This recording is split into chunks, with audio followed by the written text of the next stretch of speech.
everybody. Hi. Happy Tuesday evening, I believe it is. Where I am today in Sugar Falls in Ohio, it's still only about 1 o'clock in the afternoon. So I've still got the rest of the day to keep working, whereas things in the UK are winding down. So I'm really pleased that Sarah, the founder of Y.O.U Underwear, will be joining me this evening, and she's given up a bit of her time to come and talk to us about her sustainable fashion brand. So Sarah and Y.O.U Underwear are a company that I've actually known since pretty much the beginning of her journey, and it's a real pleasure today to get to talk to her a little bit more in depth about her business.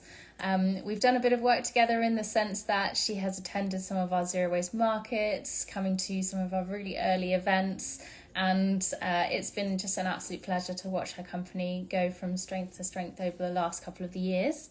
And basically where we are in this is a new series that we are starting, and it's all about going behind the scenes with the founders of companies that either are part of our gift boxes or have been part of our community, and that we recognise as doing a really amazing job of basically creating the type of world that we're all looking to live in, one which is sustainable, one which people are valued and the planet is valued. And yeah, underwear is something everybody needs and is also a really important gift item. But that's something that we will talk about in a moment. I do believe she has popped on this call, so we'll see if the internet gods allow us to connect and see if she can join me. Yes, Sarah. Hello.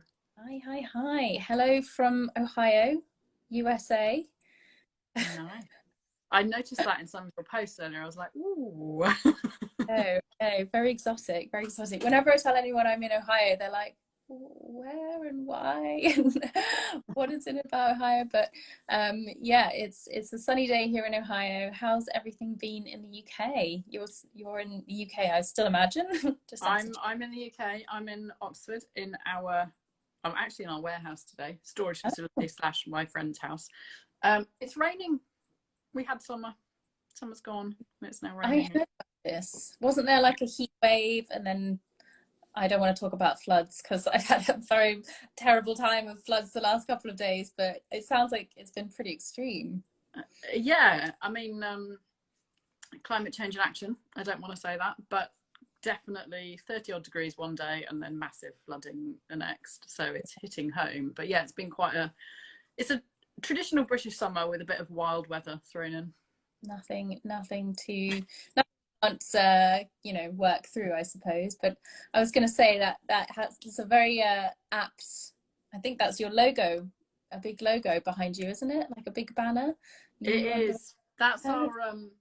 We normally have that on our markets. It's our tabletop banner, and then I thought, since we weren't doing any markets at the moment, I was like, I'll get it out and have it a little bit more visible. So I'm slowly branding the house, essentially. Slowly plastering the walls with branding, just in case anybody forgets. Exactly. Yeah, there's underwear everywhere, so I might as well put the brand out as well. This is a weird question to start off with, and I haven't asked you if I can ask you this, but I'm going to ask it anyway. Do you exclusively wear your own underwear? Mostly now. So I didn't used to. When I started, I didn't, because it was stock and it's valuable, and it's like I can't. It's like it's a really simple business equation. I now have, because we have samples and we have stuff from earlier on, so I've got a growing collection. It's probably 95% exclusive. I have some old underwear that I still run in and things like that. But yeah, mostly, which is quite exciting actually, because it is comfy. I like it. Yeah, it's comfortable, it's soft, but we'll get all into that in a moment. But thank you so much for joining me this evening to have a chat about all things underwear, all things origin story, behind the scenes, and yeah, the purpose of this conversation is to give our audience a bit more of an understanding of why it's important to choose sustainable brands, and just how impactful doing that can be. Because often I find people ask me, and they probably ask you the same, Sarah, it's like, what can I do, and am I doing enough, and is it going to be enough, just doing the things that I'm doing? And the answer is unequivocally yes. dive in and use your business as a perfect example of why all of that is true. So thank you very much for joining me in the first instance. And for anybody who doesn't know who Y.O.U Underwear is, it clues in the name. But would you like to tell us a little bit about the name and about what your brand is about? Yeah, certainly. Thanks, Mel. Yes, the clue is in the name. So you actually, people always ask me, it stands for your own underwear, basically because we think everyone deserves exactly that. So it also, that kind of goes back to the original inspiration behind the business, which was providing underwear to people that don't have it and the difference that that makes. As well as you said about then creating a kind of broader sustainable business so that we can make a difference in our everyday lives as customers and as a small business as well. So it's kind of, but yeah, starting with underwear, focusing on something that everybody needs. And it is something that I was reflecting upon, and I think I even asked this to you one of the first times that we started working together in a business perspective. I was like, do people gift underwear? You know, is it a very personal thing? Obviously it's something that everybody uses and everybody needs, so it does really make sense to to go into business with a product that is a vital necessity. So yeah, what was it about, I guess, like how did you even reach that conclusion that underwear was the one? So the origin, I mean, it's basically a trip. Actually, you were part of that trip as well when I went to Uganda in 2016, so 5 years ago, amazingly. And wow. Taking part in, I know, every time I say that, I'm just like, it doesn't feel like that at all. But we were both part of the Uganda Marathon program, where obviously the run as part of that, but actually supporting local communities, helping out, volunteering on different projects is really key to it. And that's where I saw the problem of women and girls locally who didn't have access to underwear. So when we say it's important and it's something that we need, that's the case for everybody around the world. And sadly, that isn't the case, that so many people don't have something that we take for granted. So it's literally the first thing you put on in the morning. We don't even think twice about having underwear. And I learnt from that trip that it's not only the kind of health and hygiene issues which you can expect if you don't have a pair of underwear. If you've got your period, you're really in a very difficult position. There's also increased risk of violence. And actually it was the access to education that really got me, because from age 9 or 10 up, girls in these communities that don't have access to underwear can't go to school. So when they've got their periods, they're missing up to a week each month. That's 25% of your education just because you don't have a pair of pants. And it is something that's relatively simple, and it's something that we should be able to do something about. And I just couldn't get that out of my head. Basically, it really pissed me off, essentially. And I just wanted to kind of tackle that. And so started to look into how could you provide underwear? How do you manufacture underwear?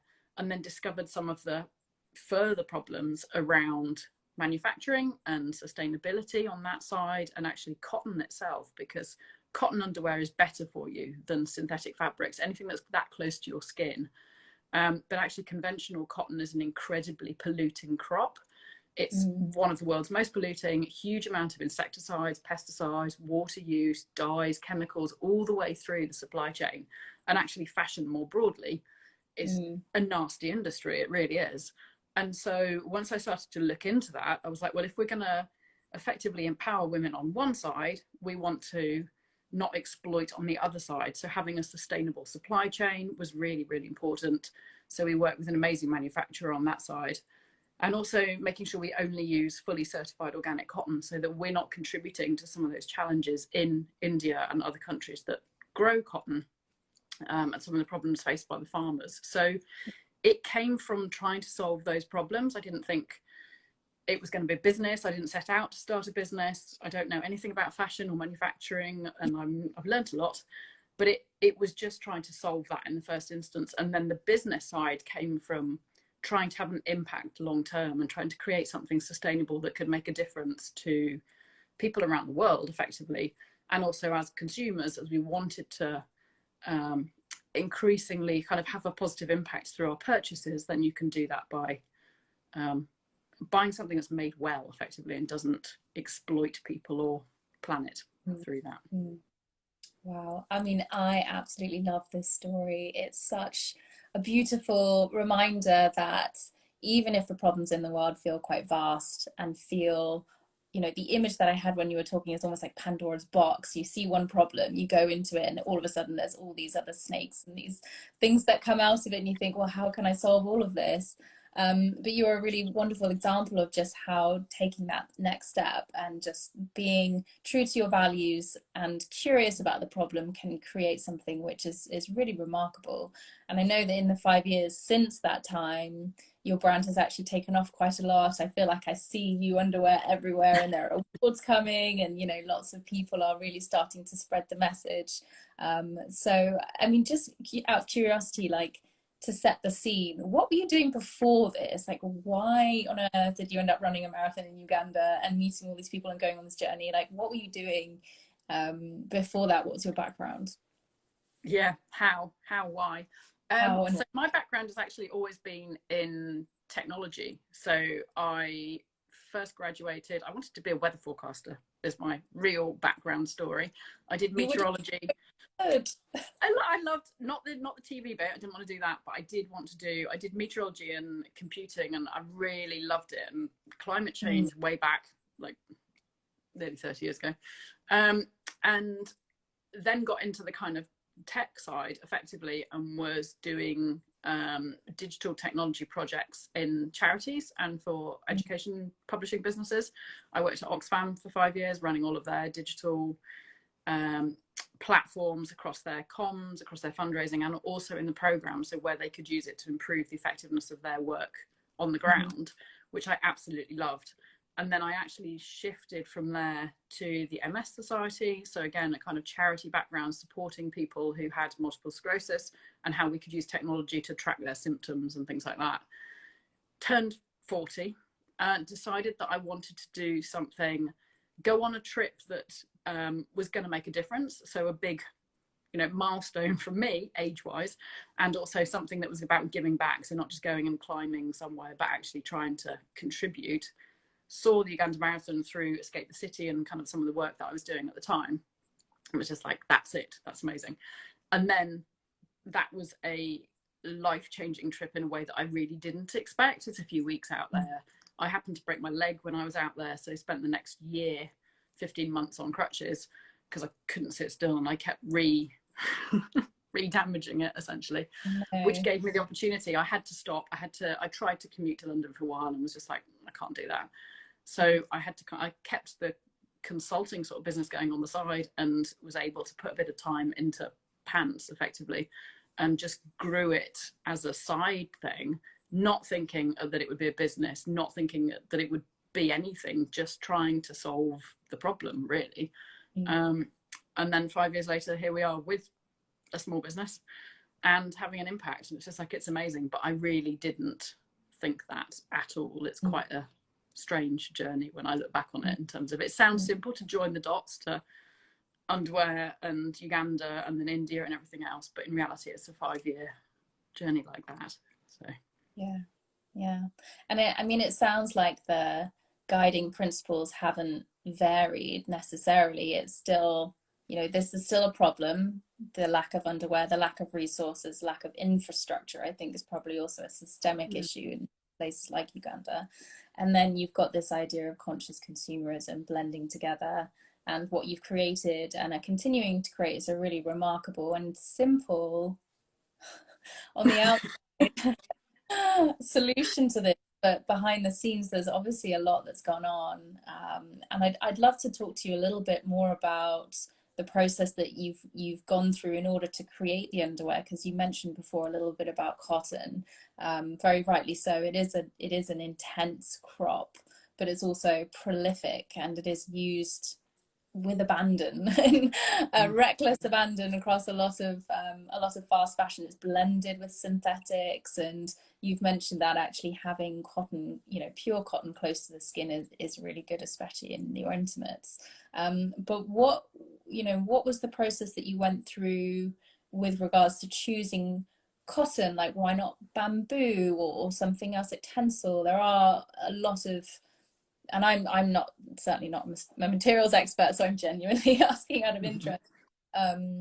Yeah, can you tell us a little bit about, like, why did you choose the cotton or the material that you did, and give us a little bit of an insight into how that's a positive? Yeah, definitely. So I think it was part of, I mean, it was part of the kind of startup journey almost, because early on when I got back from Uganda and was looking at the challenge of people that didn't have the underwear, I actually I met somebody who runs an organic clothing company in Goa, and he told me about the problem faced by Indian cotton farmers. And it's something like 20,000 deaths a year caused by the pollution. And the farmers commit suicide at a rate equivalent to 1 every 30 minutes.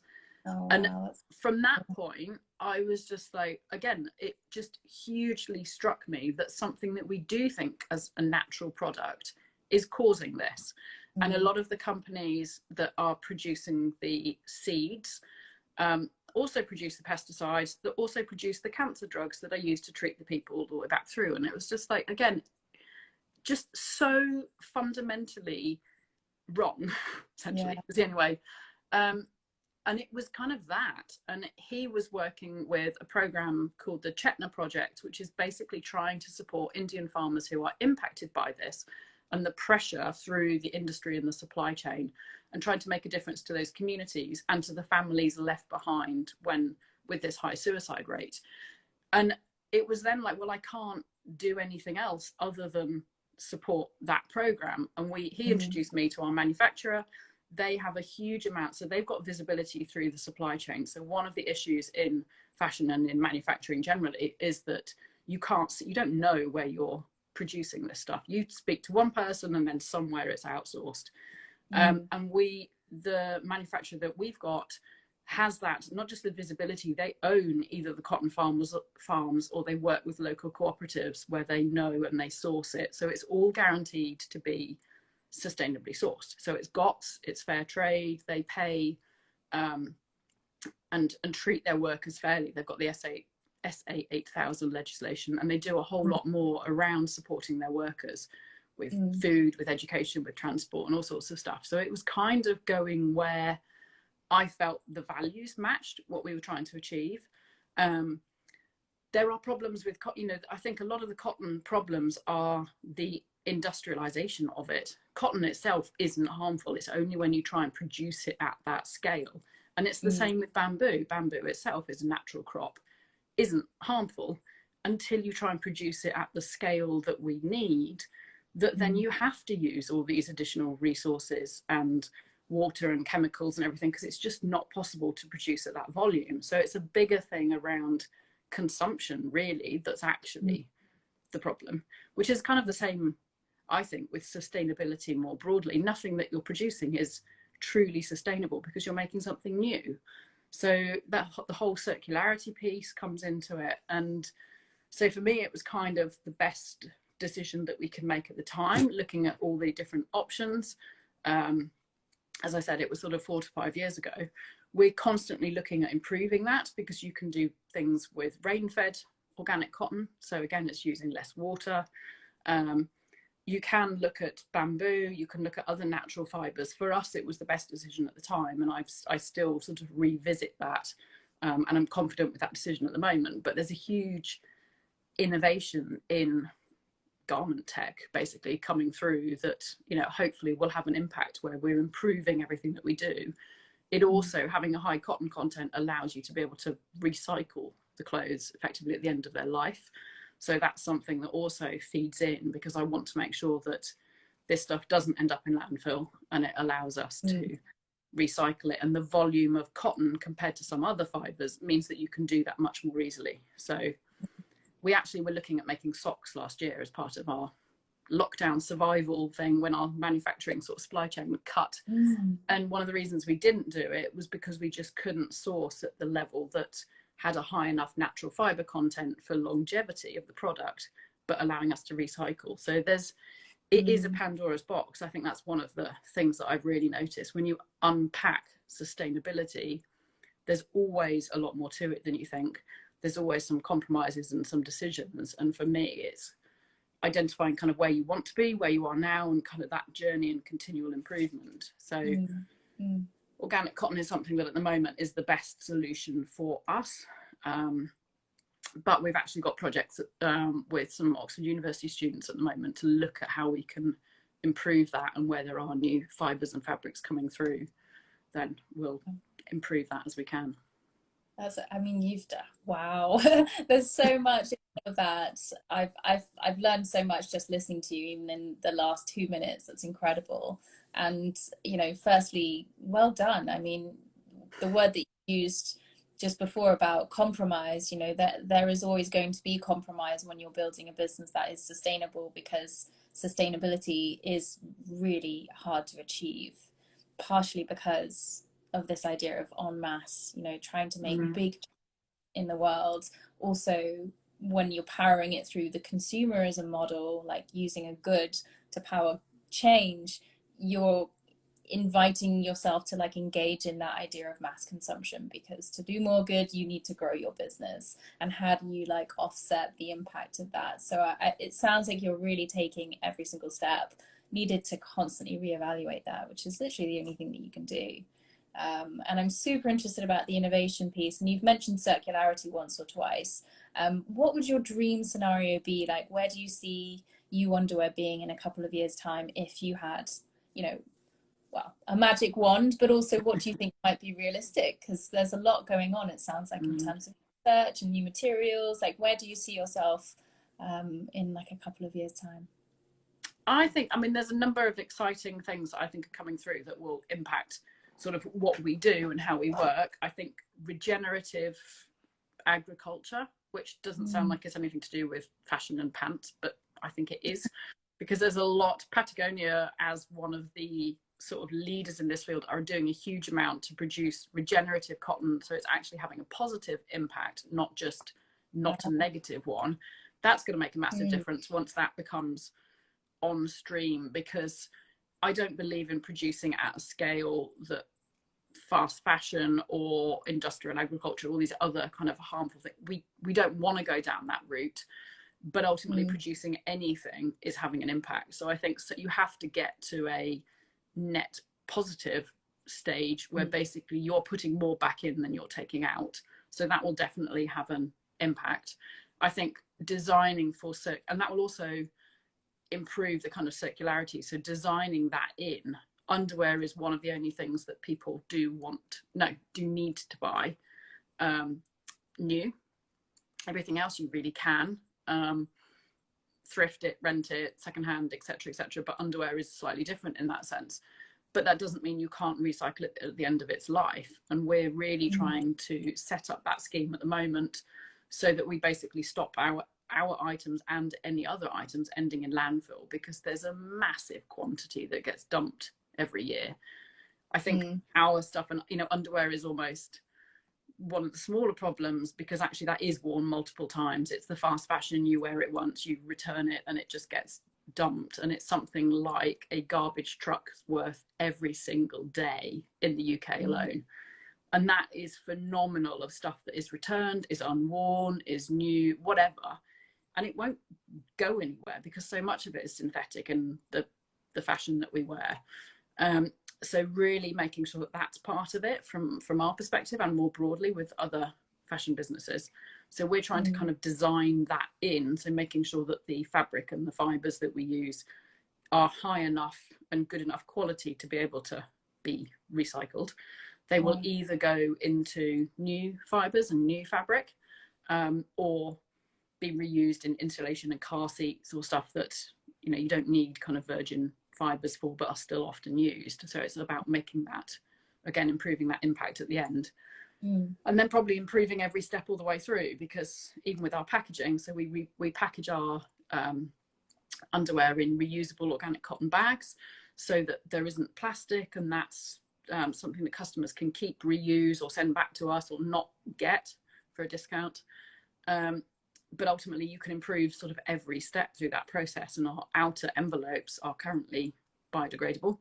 They were recycled, recyclable, they're going to be compostable, then they're going to be paper. And actually at the moment we're turning them into earrings. So it's just about improving every single step.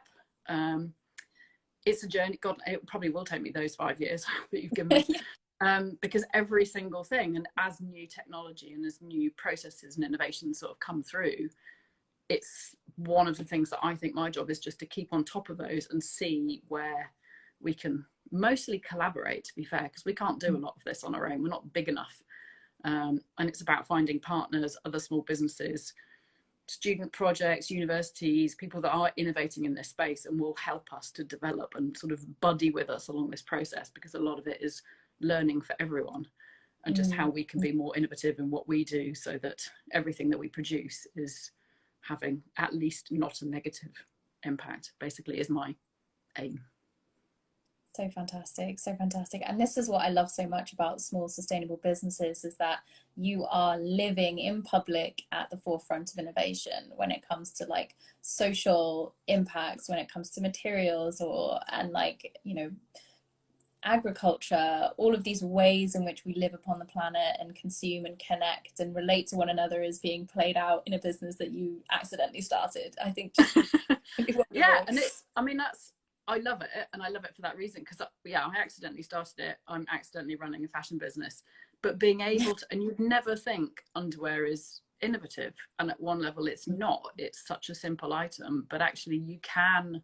And I think that's where your original thing about can you make a difference, it's like, yes, with everything. It may be just in, we're trying to improve the elastic elements of our underwear, we're trying to improve our packaging, that will have an impact, so that as we grow our impact, and that's where wanting to be positive comes in, so that our scale means we can have a more positive impact, not make things worse. Because I think that's one of the challenges, and comes back to how we measure success of a business. It's not about just financial growth and profit if you are basically screwing people and the planet. And I think we have to reconsider that. And if we can have a positive impact, then the bigger we get, the bigger impact we have.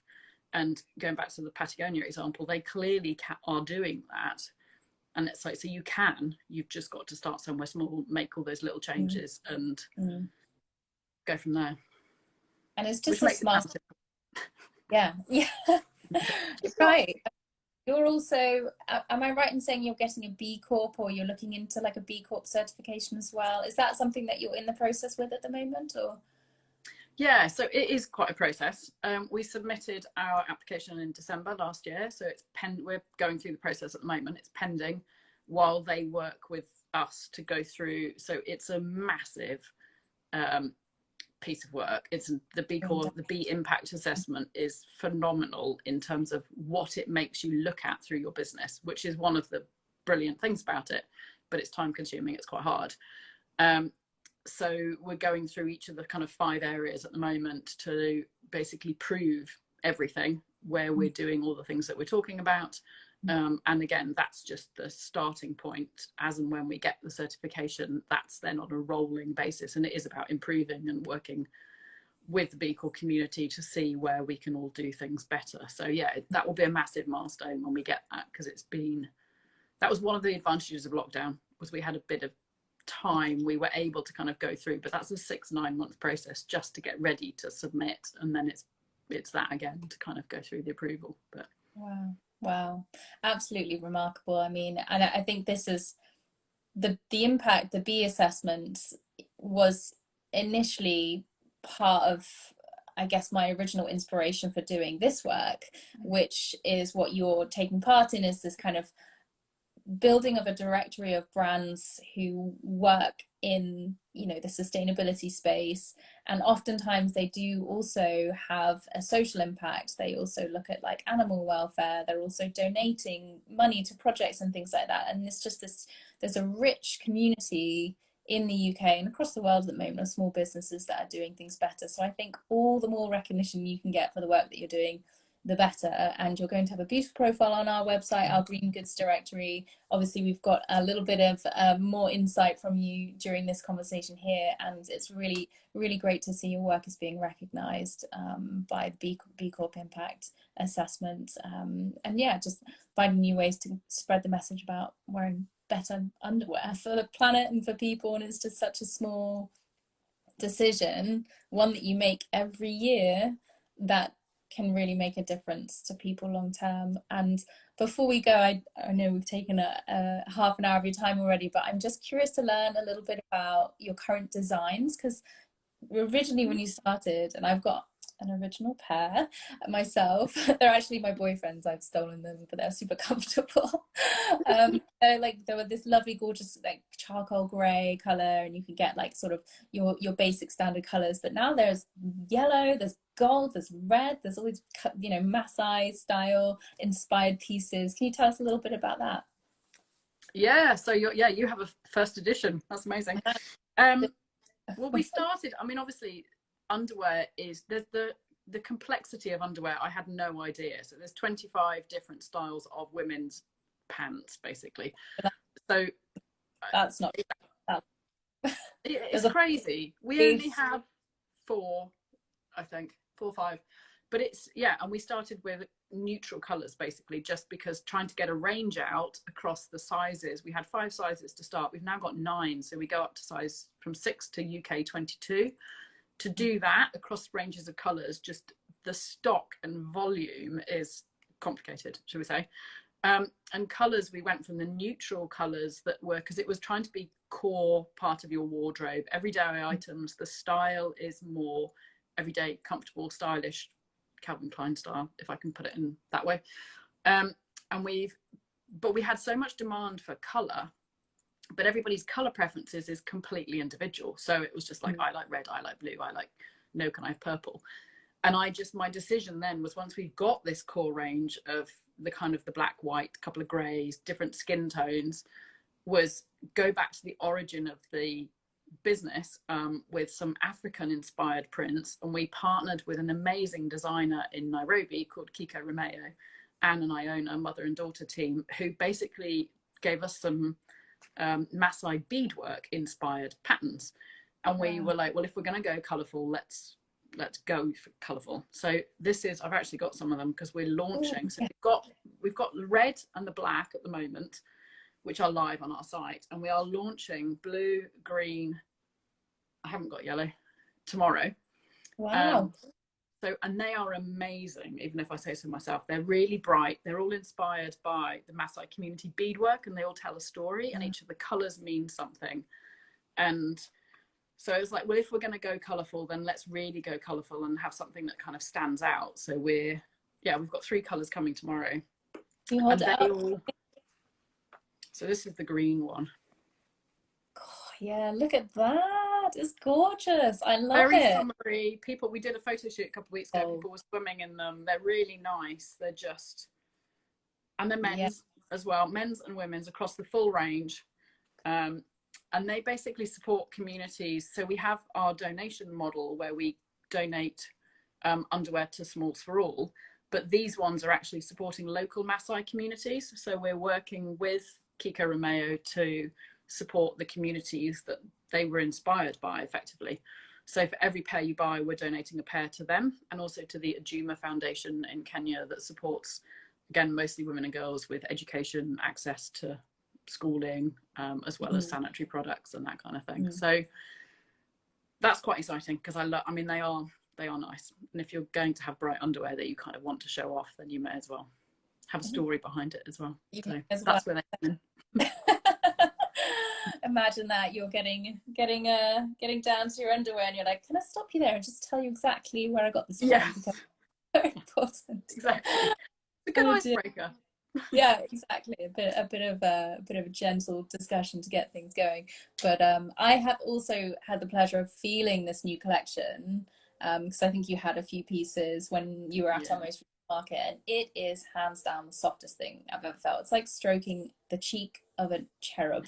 It's just it's so wonderful.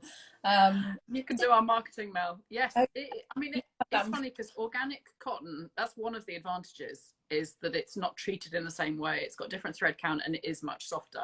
I always tell people that, and they're like, yeah. And then they feel it and think, ooh, it really is nice. It's really soft. It's really comfortable. And so it's kind of doing good plus, you feel comfortable in it as well. They're nice pants, so I'm glad you like them.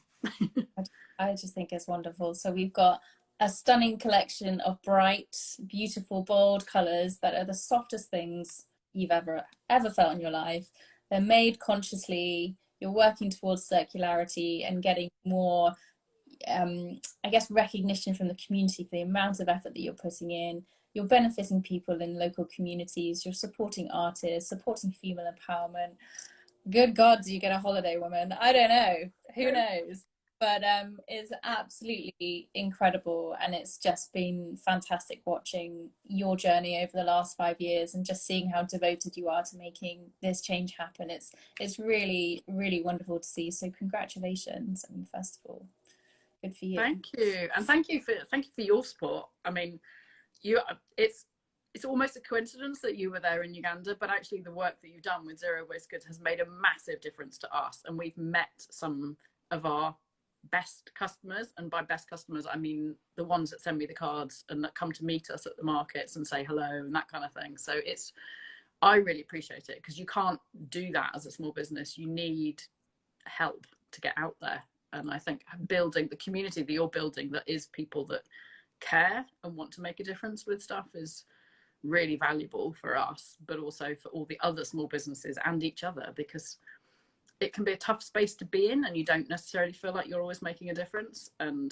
I think being part of that, you definitely are. So reiterating the thanks from my side, I suppose, in terms of the impact that you and the group have had on us, because it's definitely been a huge support. Wow, so much love in this room. I love it. So good.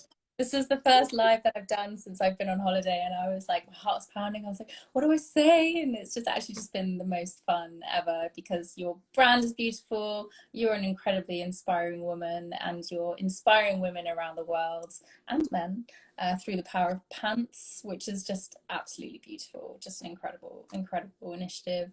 And thank you so much for taking the time out. Tell us, where can we buy your gorgeous new products? Is it a quick time release? Have you got any goodies for us? Like, where can we get our hands on some of these pants?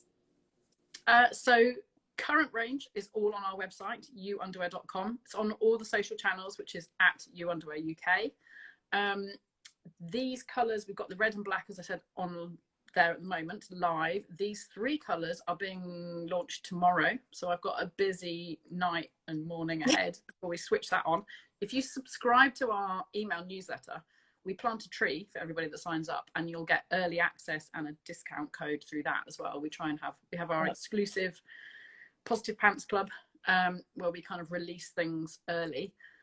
Markets, we will be out there in the world, probably with you, hopefully, and in the boxes, I think, is coming online and through your marketplace and website as well. So wonderful. Lots of places that our pants will be shown to the world.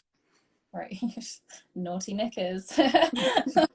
Get your underwear out for the world. It's the best and the best way to do it. I think it's very tastefully, tactfully, and with people and planet in mind. I absolutely love it.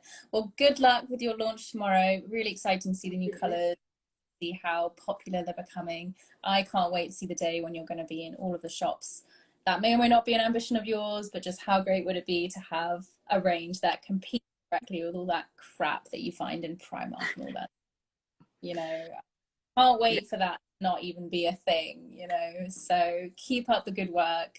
Congratulations on helping so many women around the world achieve their education and protecting the planet as you've been doing. And as Sarah said, you can find them at youunderwear.com online and Y.O.U Underwear UK across all of their social media. And if you sign up to our newsletter as well, we'll be sending an in-depth interview that we've done with Sarah all about the nitty-gritty. So if you are interested to learn a little bit more about materials and the impact they've had, then do sign up for that newsletter. Otherwise, go and sign up for Sarah's, plant a tree, buy a pair of pants, and live a little dangerously, I think. Thank you so much, Sarah, for your time. Thank you. And best of luck with the launch tomorrow. Thank you very much. Thank you again, Mel, and enjoy the rest of your trip. Hope to see you soon. Wonderful. I will see you again very soon. And yes, we will have to talk Christmas plans and all sorts of things like that. But have a lovely evening, and we'll catch up again with you very soon. Perfect. Thank you. Thank you again. Bye.